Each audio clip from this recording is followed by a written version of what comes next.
Hello, my name is Nicole Reinhardt, and I am taking Advanced Google Tools through University of San Diego Extension. Today, I'm going to be talking to you about the uses of Google Hangouts in education.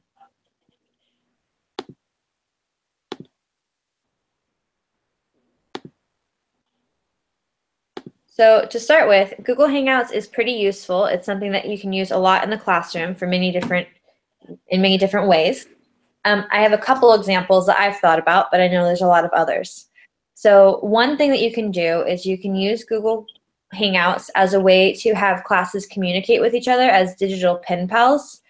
So for example, my 5th grade class is pen pals with another 5th grade class in Florida. And we've written letters back and forth, but it would be really, really cool for the students to be able to see each other on Google Hangouts and to be able to communicate face to face. So that's one possible use of Google Hangouts. Another is that teachers can use the recording feature of YouTube Live and Google Hangouts to record a lesson and then post it to YouTube for students to view.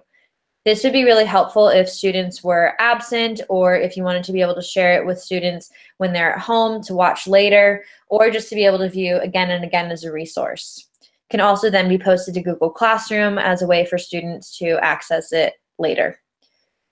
Students can also record how-to videos showing other students a specific skill. So for example, just the other day, I had a student who really wanted to explain how to print off certificates from a math website that we use. And he was trying to figure out the best way to do this. And Google Hangouts would be pretty simple, because then he could just share his screen and show it to other students and then post it on YouTube and just give them the link.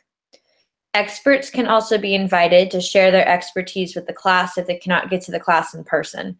So for example, if you're doing science reports and you really want your class to be able to interview a naturalist, you could use Google Hangouts in order to facilitate that, so that that person doesn't actually have to come all the way to your classroom, because that's not always feasible, or not able to come to their classroom logistically or financially. This can also be a way also to invite parents to come in and view what's going on in the classroom. You can invite parents to read a book online through Google Hangouts, and then you could just share it with your class, so then you can be able to see their parent reading a book, which would be pretty cool. And my last example of how to use Google Hangouts in the classroom is that colleagues can also watch each other teach a demo lesson. And you can do this by setting up the computer in the back of the room or off to the side. If colleagues are not able to come to your classroom physically, this could be a really good use for it.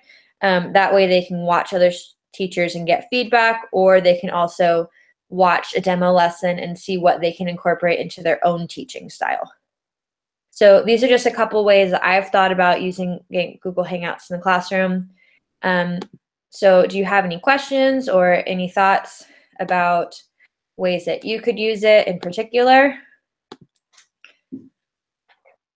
No, I don't have any other questions. You pretty much nailed everything on top of the head and addressed any other questions or concerns I had. All right, glad to Very hear good it. job. All right, thank you, and happy Monday.